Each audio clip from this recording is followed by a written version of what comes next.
Hello, I'm back with my Snuggie.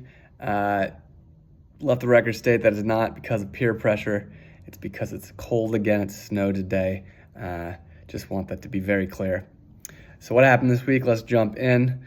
The Tribune building in River North that Bally's Casino is set to replace along the river is finally fully demolished. It's gone. And the construction crew has started constructing the first pillars that will go in the ground. So it seems that at least the first phase of the mega development is actually going to happen, which is the actual casino itself, I think, not the hotel or the residential buildings. So that's good despite the financial troubles that they've been having. It seems like something is going to get built.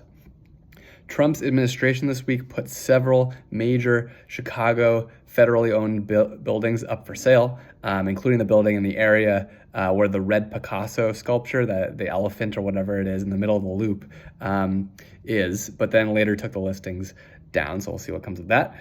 Data came out this week that showed that Water Tower Place, the big mall in Gold Coast, only paid $6.8 million in property taxes this year, down from $16 million pre-pandemic, down more than 50%. Just to really hammer home the point that I've been making a couple of times about downtown properties plummeting in value post-pandemic. If Water Tower Place, which is premium tier real estate, has dropped that much, then other downtown real estate has dropped likely more since the pandemic. And that drop, again, in property taxes has to be replaced by other taxes elsewhere or a reduction in the budget, which never happened. So it mostly means that residential homeowners are going to have to pay higher taxes, higher property taxes. The city is reportedly banning the sale of real furs anywhere in the city. So yeah, if you really want fur that comes from something that actually died, get it soon. That's the economic news for the week. What happened in politics? Mayor Johnson, the big news, Mayor Johnson went to Congress, went to Washington, and Republican lawmakers grilled him and a couple of other mayors about their sanctuary city status and policies. The consensus was that he held up pretty well. He didn't really make news, which is good news, I'd say. One congresswoman did say that she was referring Mayor Johnson and the other mayors to the Department of Justice for investigation, which made headlines, but was clearly just for headlines because the Chicago and the other cities are already under investigation by the DOJ.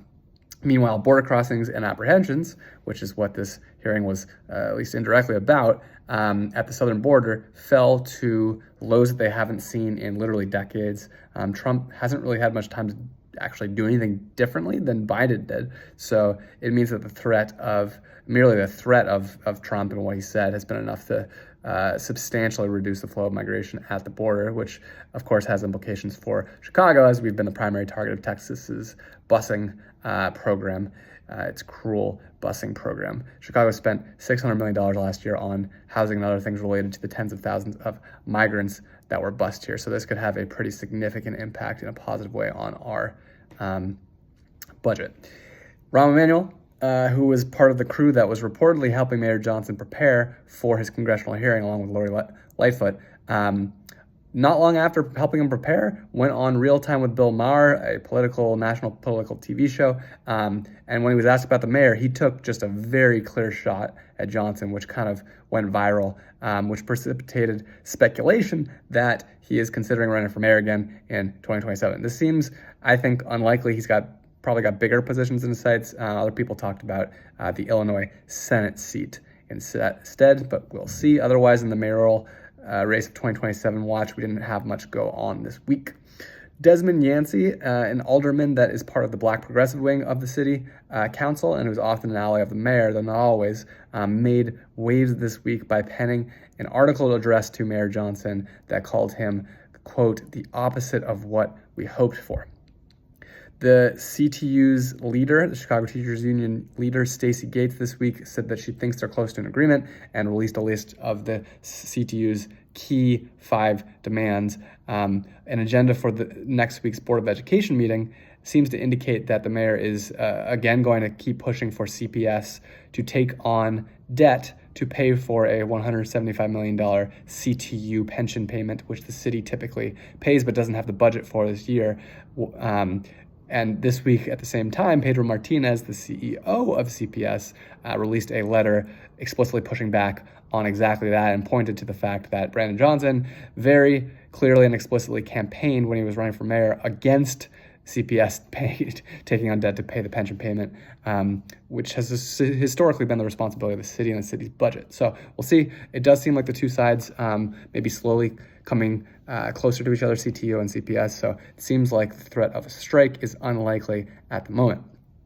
The CTA, Transit Association, this week promised 10 minutes or sooner buses on most major routes starting this month, which is great, but most critics' focus has been on improvements to the L, not the bus system.